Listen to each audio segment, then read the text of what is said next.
humans are actually wired to be in community, to be in groups, to be part of a tribe. And how we interact with other people really influences how we feel. And when you're in that kind of better psychological, spiritual space, I really think that allows your body to heal itself more easily. Like you really kind of release that innate capacity for healing when you act in a good way. And intrinsically, within your heart when you're acting with higher purpose, in your heart when you're treating people well.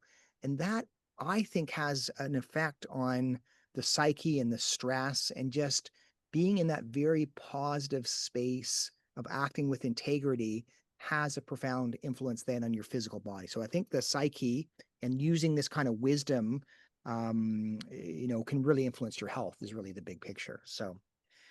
So we've already, within the small, the opening kind of circle, have started to think about these different situations that we're in. Someone's in a super painful foot, hasn't been able to walk for a few months, is now kind of not able to get up and do things, which is psychologically really difficult to go through.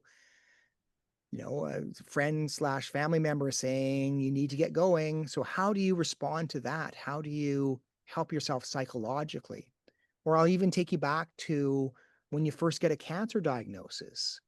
How do you respond to that situation? Because it is unknown. There is an uncertainty to it. And so how do we use that kind of perennial philosophy to deal with the most difficult things? And I also want to say, like, it's normal to be anxious, right? I'm not saying that you're not going to have these natural human emotions. It's just going to say, how do you want to approach this? How to use that deeper philosophy to go in that circumstance?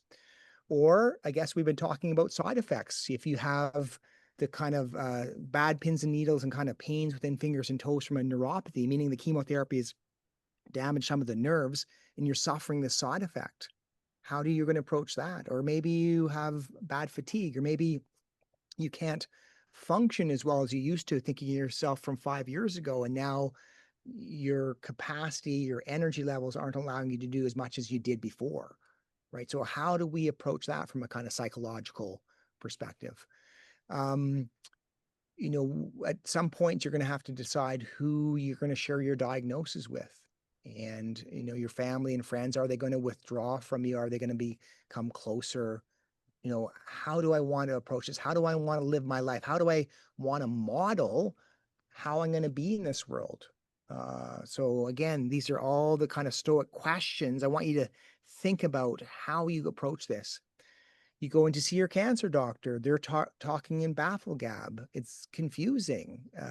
You don't know exactly what's happening. Now, I would say there's practical stuff there as well, right? It's like, doc, just one moment, please. I don't understand quite exactly what you're saying. Can you repeat in simpler language? So there's some practical stuff there, but you can feel a sense of frustration with your physician or the medical system. So really, what we're thinking about is, can we use those type of philosophies, those type of approaches to mentally feel better? And it's an and both, take the appropriate action, right? So we're not just kind of giving in and putting up a stoic face and so on. You're actually going to take action in a way that's appropriate, that's going to help you in the circumstance, both pragmatically and mentally, psychologically.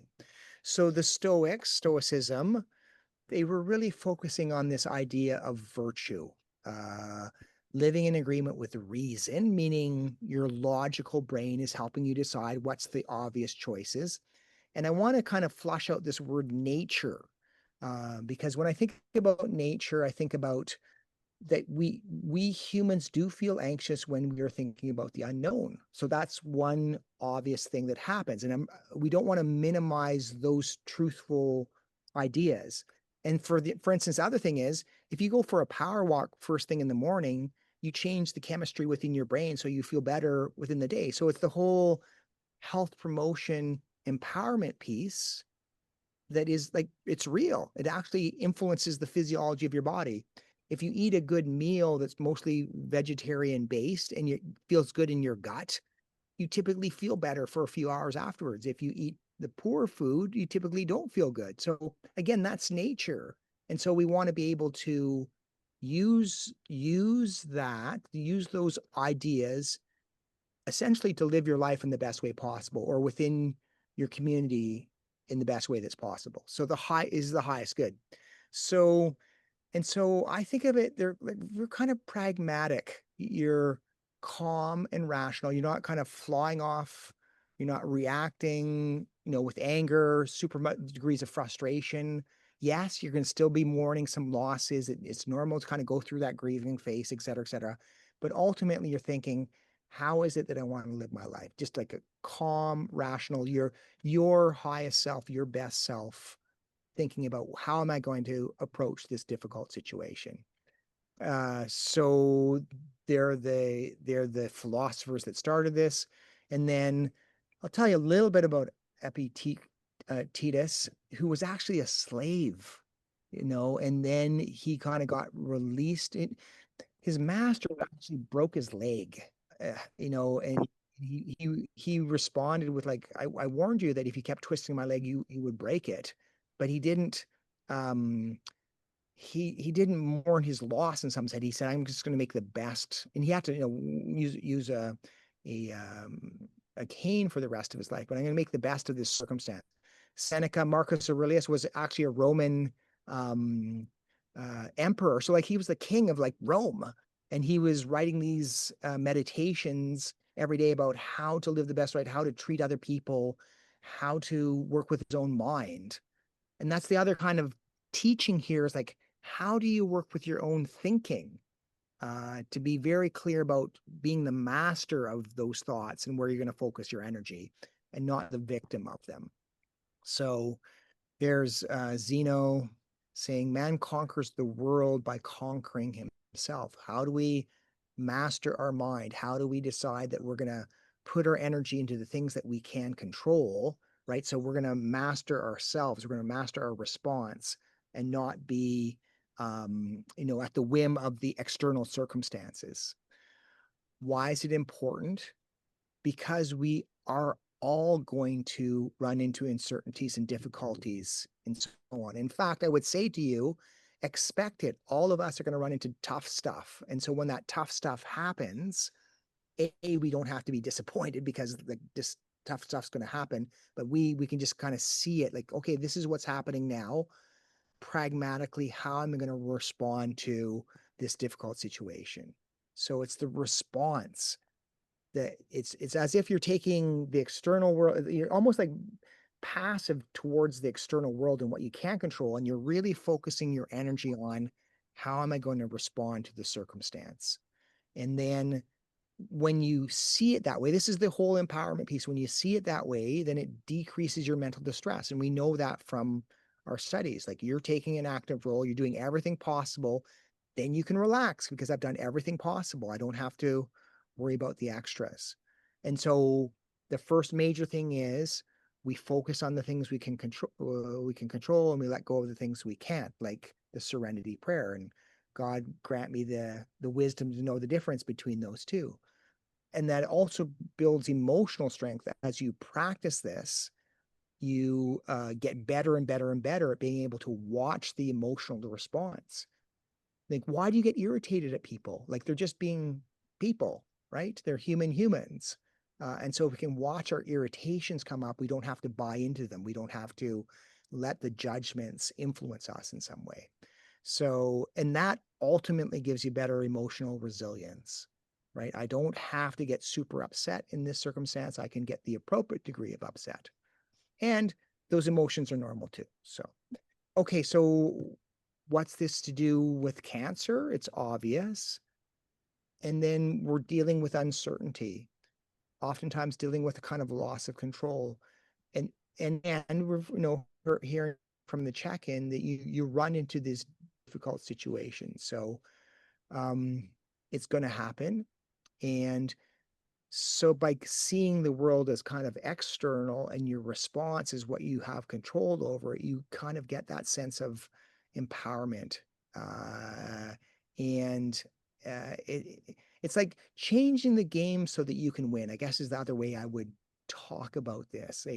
I can't control other people's reactions. I can't necessarily control if the cancer is going to come back or not, but I can control how I'm going to be in this moment, how I'm going to respond to that next person walking in the door. So, and that will give you strength as you go forward.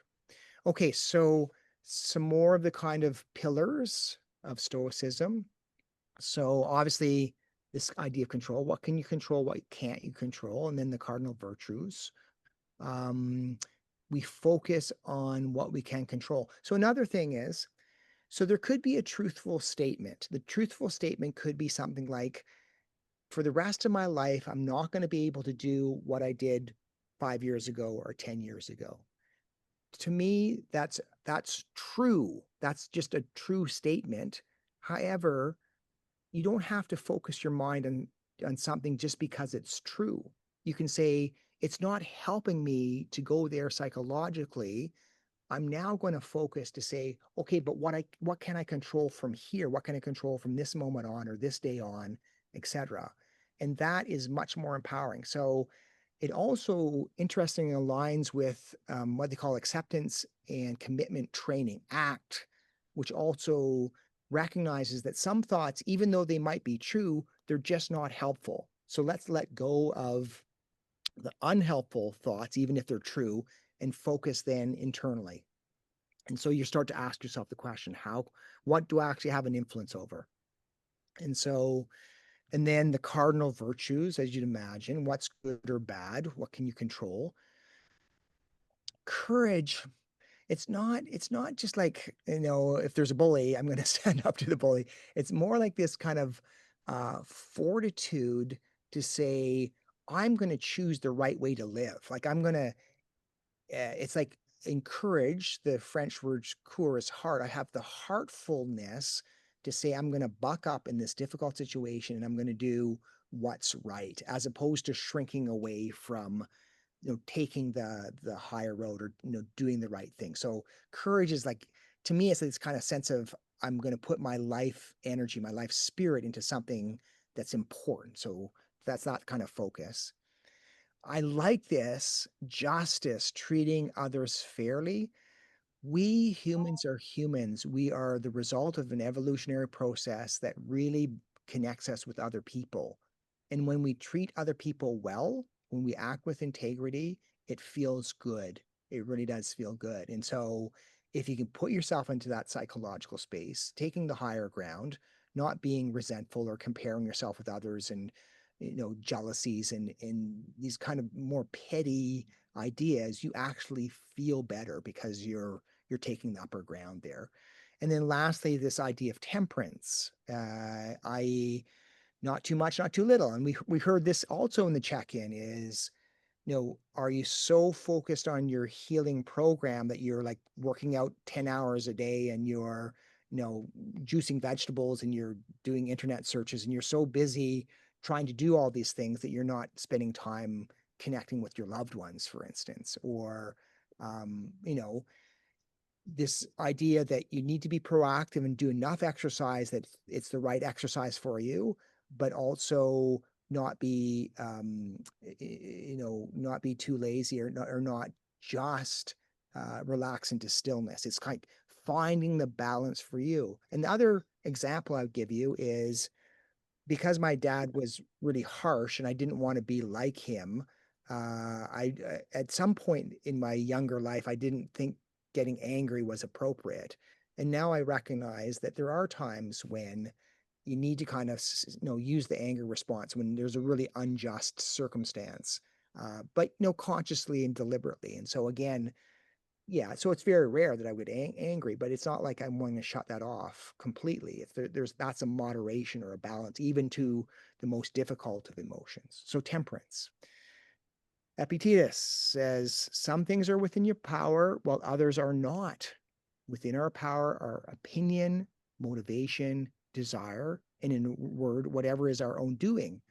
Not within our control is our body. Now, he was talking about, he had this flail leg from the fracture, but I would even generalize it a little bit into we don't actually know what's going to happen to our body, a month or 5 years or 10 years from now. So we kind of don't have control, even though you're exercising, you're doing the dieting stuff, you're practicing relaxation, you're doing those things in order to empower your body as much as possible. So it's not like an on or off, yes or no, but in some sense, we don't have control in some sense. So our property, our reputation, super important. Let go of what people think about you. Instead, act with integrity and, let them have their own thoughts, let them do their own thing. In a word, what is not in our own doing. So I think that's powerful advice there. So practical wisdom, just pragmatic. Is this the right thing to do? Why is it the right thing to do? Be logical. The other one is kind of, if you're focusing on your fear, right? You're all this anxiety about the future and all the possible, ramifications of what might happen. It takes away your attention from living in the here and now and really enjoying your life, right? So it's just so pragmatic. Now it's hard to do, right? Because we're wired to worry about what might happen and make plan A and plan B and plan C. But there's the temperance piece as well.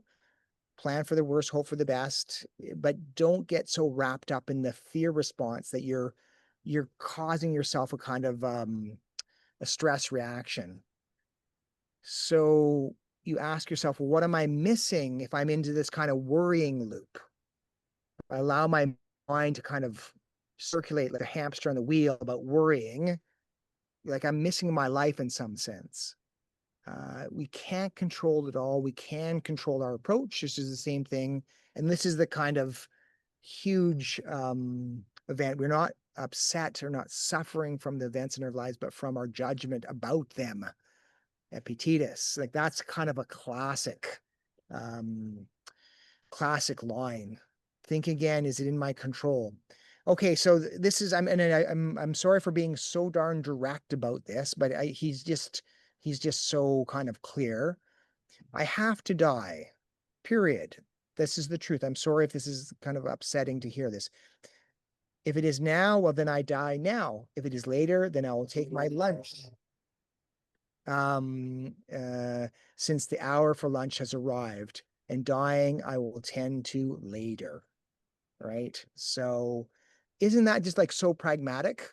Um, the other, other way they talked about, Marcus Aurelius talked about is imagine that at the end of this evening, just before you go to bed, you said, okay, I'm dying as of tonight. Like my death is going to be tonight. And then tomorrow morning you wake up and go, oh, wow, I have an extra day to live. This is like extra time, icing on the cake type scenario. So again, this is kind of very pragmatic approach to this. Like Mark Twain, my life was one disaster after another, many of which never happened. Right, so kind of worrying about the future. So justice, I think this is important. I think because when we are fair and treat people with respect, even if we don't like them, and even if we disagree with their opinions, it feels better. Now, we don't have to give in. We can set our boundaries, et cetera, et cetera. But if we can let go of the judgment piece and recognizing that everybody's doing as best they can, it's very helpful. We are interconnected, right? You light up your own corner of the universe. There's no doubt about that. So this kind of sense of support, and to me, there's a universal law. When you really care and love and support other people, it will come back to you. So I really believe in that. So we can contribute to the well-being of others and of society. And so that's becomes the standard, how I'm acting. If everybody acted that way, what would society be like? And then you ask yourself, who do you want to be? Like really, like who do you want to show up to be in any circumstance? Can you bring the best version of yourself? Can you contemplate what those characteristics are and values are that you want to integrate into this world, you want to share in this world? So that's, I think it's, to me, it's just very, very important. So balance, obviously, right? It's like we were talking about the diet as well, right? So yes, we want you to be mostly vegetarian, but if you're going to enjoy the occasional glass of wine, really enjoy that, or once a month piece of cheesecake, then really enjoy that. Or If you want to eat a little bit of red meat, like you're going to do those things in a way that's not overindulgent, and you're going to enjoy it, right? Um, yeah, and so this whole idea around our emotions and being able to watch yourself, being able to not let the kind of the exaggerations of the moments get out of hand. Um, and then obviously this back to these kind of same ideas, like play the game so you can win, which is you choose. Nobody can take the choice away from you. That's what Epictetus believed. Happiness stems from balance, right? Those, and they talk about the roles. And I like to tell the young resident doctors that I'm teaching how to be oncologists, I tell them that when you go in to see that person in the examining room, especially the first time when you meet them, you connect with them human to human first, right? You are two humans together trying to figure this out, trying to do the best possible for that human. And then the next level, as you're going up, you recognize that you're a doctor, and then you're seeing the whole person and what they might need from a kind of physician perspective. So that's the whole spectrum. And then you go take a step up from there and you're an oncologist going, what's the best cancer treatment, surgery, radiation, chemotherapy, et cetera, et cetera. Then ultimately you're a subspecialist radiation. Then you're going to use um, your kind of your specialty in that way. And so we're playing roles for each other, and you can play your role in each circumstance in the way that's best in the circumstance. And you guys do that very, very naturally, but human first. What is good for this person in front of me? Roles with integrity. You are the one that knows yourself and how much you're worth to yourself and how much you're selling yourself. Don't sell yourself. Consider at what price you sell your integrity, but please, for God's sakes, don't sell it cheap. Right? Again, act with integrity. The goal is not to reach perfection. And I want to just repeat that point. We're not going to be perfect. Their philosophy was not about perfection. The idea is to slowly get stronger each day, to slowly gain in wisdom, so slowly reflecting and feel better. And that you do your job within your role. You do your job as best as you can when you're in that circumstance. So if you're a teacher in front of kids, you're teaching fully being present. When you're a mom, hanging out with your kids, then you're mom and loving and however you play your mom role, for instance. Serenity, um, live each day doing your best, accept what you cannot be done. If you have the right idea about what really belongs to you and what does not, you will never be subject to force or hindrance, right? So it's just like, no, I'm just doing my best here and I can just relax into that. You'll never blame or criticize anyone, and everything you do will be done willingly. Again, it's just, it sounds lofty in some sense, but we can keep on practicing, keep on understanding that. Marcus Aurelius, and I'm just using Vox Stoica had kind of turned some of his quotes into English, like easier to read English. So I'm using Vox's stuff. Um, just let me move this down. So, do not view anything as beneficial which causes you to break a promise, lose your self-respect, or hate anyone. Right. So, avoid complaining. Don't be overheard complaining, not even to yourself. How about that one? Do your job without whining.